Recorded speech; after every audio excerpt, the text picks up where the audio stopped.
ये वो लोग हैं जो संविधान को मिटाना चाहते हैं, ये वो लोग हैं जो संवाद नहीं करना चाहते हैं, ये वो लोग हैं जो अपनी जिम्मेदारी नहीं लेना चाहते हैं, ये वो लोग हैं जो अपना उत्तरदायित्व नहीं निभाना चाहते हैं। बताइए, नीट की परीक्षा है, न जाने कितनी परीक्षाएं हैं और कितने पेपर लीक हुए हैं, उत्तर प्रदेश में कितने पेपर लीक हुए हैं और कोई भी जिम्मेदारी लेने को तैयार नहीं है,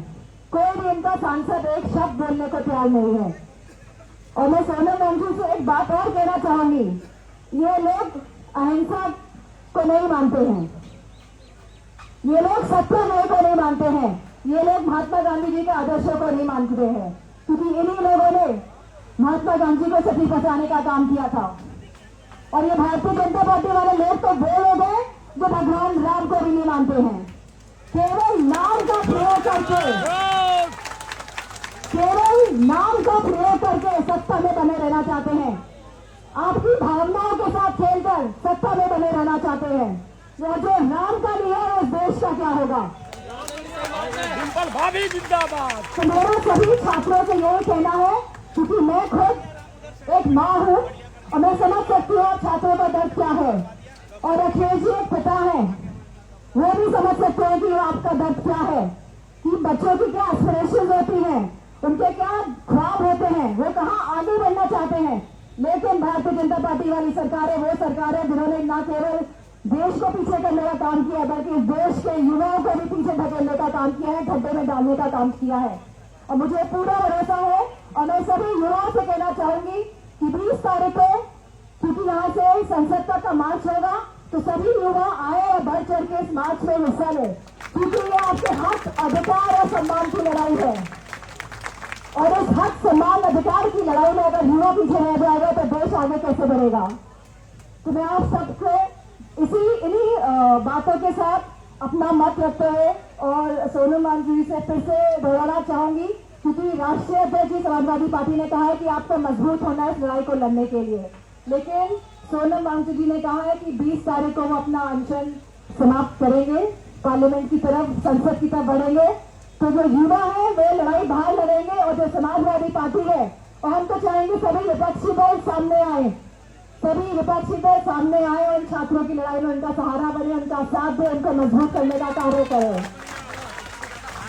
तो जहां आप लोग लड़ाई संसद में जाने का काम करेंगे, हम इस लड़ाई को संसद के अंदर लड़ने का काम करेंगे, पूरी मजबूती के साथ लड़ने का काम करेंगे। इन्हीं शब्दों के साथ आप सभी के हौसला को, आप सभी के जो विश्वास है उसको सलाम करते हुए मैं आप सभी को बहुत बहुत धन्यवाद। स्टूडेंट रही हूँ और जो ये आज हो रहा है उसमें मुझे बहुत आत्मग्लानि होती है, बहुत पीड़ा महसूस होती है।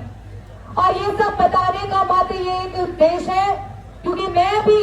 जिस परिवार और जिस जगह से आती हूँ वहाँ पे एक महिला के लिए प्राइमरी एजुकेशन अटेंड करना तक एक बहुत बड़ी लड़ाई थी, और वहां से मैं यहाँ पे पहुंची हूँ आपके बीच में।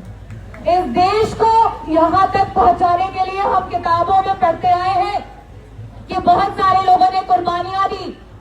हमारे देश को यहाँ तक लाने के लिए। भगत सिंह, सुखदेव, राजगुरु, चंद्रशेखर, अशफाक उल्लाह खान जैसे लोगों ने बलिदान दिया, लेकिन उस चीज को आज वापस से यहाँ पे इस जंतर मंतर पे जो है जागृत किया गया है, उन वीरों को श्रद्धांजलि दी गई है। अब वक्त हमारा है, अब वापस से जब सवाल उठेगा तो हमारे ऊपर उठेगा कि जब एजुकेशन सिस्टम की लापरवाही से, जब सिस्टम की लापरवाही की वजह से हमारे युवा जान दे रहे थे तो हम कहाँ थे। जब पूछा जाएगा कि जब अपने अधिकारों के लिए लोग आवाज उठा रहे थे और उन्हें जेलों में टूट दिया जा रहा था तो हम कहाँ थे। तब पूछा जाएगा कि जब सोनम वांगचुक जैसे लोग और हमारे बीच में नौजवान साथी देश के एजुकेशन सिस्टम को बेहतर करने की लड़ाई को लड़ रहे थे तो हम कहाँ थे। तो हमें 20 तारीख को, जैसा कि यहाँ पे अपील भी हुई है कि यहाँ से एक बहुत बड़ा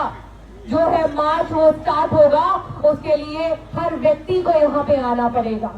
क्योंकि लेकिन मैं जब सोशल मीडिया पे देखती हूँ तो अभी भी कुछ अंधभक्त वहाँ पे बहुत सारे कमेंट्स करते रहते हैं।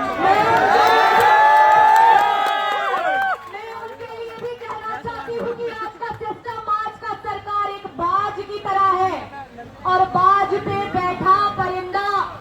बाज के कंधे पे को भी याद रखिएगा, आज देश को, देश के बच्चों को आपकी आवश्यकता है, खड़े हो जाइए। ये किसी पार्टी की लड़ाई नहीं है, ये एक पीसफुल प्रोटेस्ट है अपने देश के एजुकेशन सिस्टम को मजबूत करने का। सब लोग